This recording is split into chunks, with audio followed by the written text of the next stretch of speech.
Okay. This is a pre-broadcast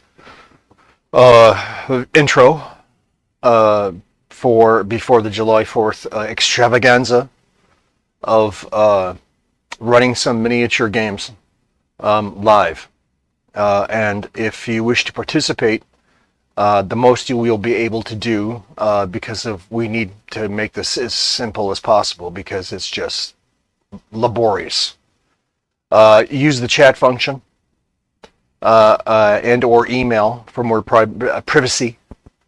Um, if you're taking command of forces, then just send in your commands via email. The chat, I don't know if you can do a private chat maybe in the YouTube broadcast. That's a possibility. It would be normally desirable. And so that's where we're at right now. This is a pre-broadcast setup, a video I'll post. And what I'm doing is I've got the fabric on the game table. And here's the issue with a large fabric on a small game table. If you want to change out the table and put another scenario on there while leaving the previous one intact, you can't do that because the fabric is so big. It's overlapping all the edges of the 4x3 game table, and if I want to swap it out and put a new game in place, I'll have to. I can't do it because you can't move the game table surface that's consisting of this large fabric hex grid sitting on it. And then put another game table on it swap them out. So that doesn't work because it's too hard to move that large piece of fabric. So you want a 4x3 piece of fabric, or you want a fabric the size of your game table. In my case, 4x3. Why 4x3? Because it turns out that the 4x3, ironically, is perfect, at least very close to being perfect for the Microsoft LifeCam, which is a Cinema 16:9 frame, proportional, and it as you can see, which is what this main view is. That's the Microsoft LifeCam. It's almost perfect. It's very close to being acceptable for broadcasting and such. Anyway, you can't swap them out when you have this big piece of fabric.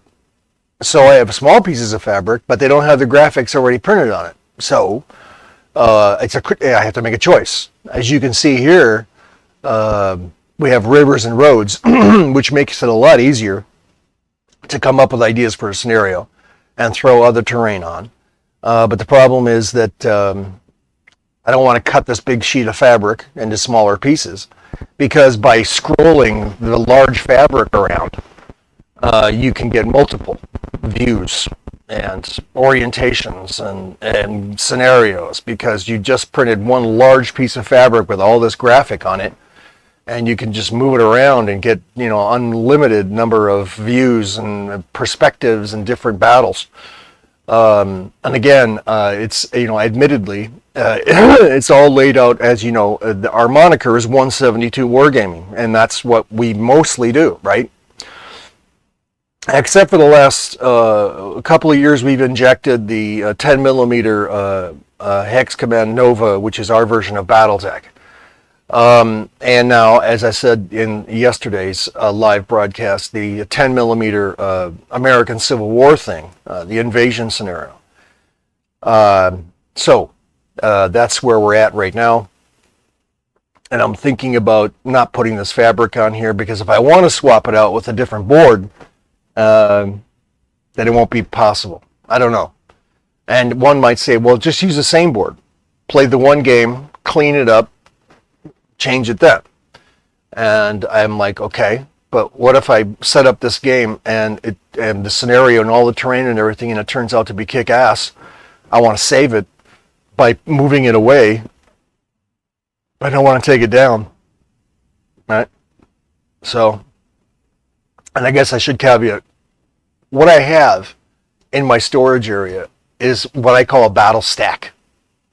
It's a fancy name for a 2x2 frame of wood construction that holds three levels. It has three levels, and each one of those levels is a 4x3 game table.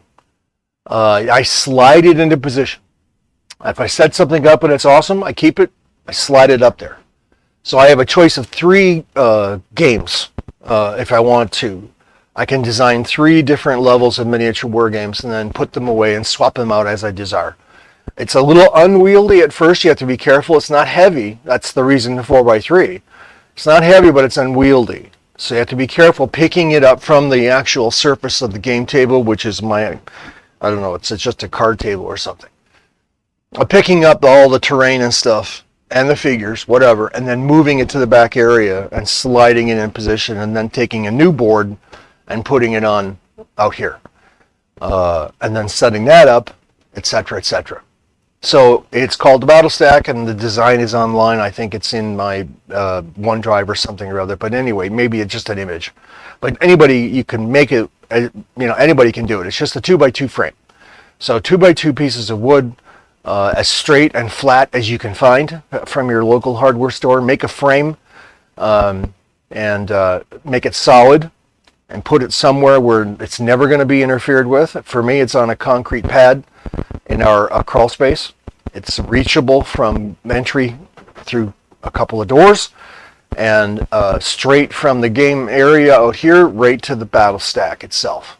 And that's why it works, because it's a direct path, and because of the closing doors to the back area, it doesn't get seen. So my office and the bunker basement down here, our New Orleans basement, maintains its integrity for the splendor that it is of New Orleans. So that's where we're at, and I'll lay this out and we'll see how it, I'm deciding still what to do. I'm not sure I want to do this big fabric. I'm not sure, but we'll find out.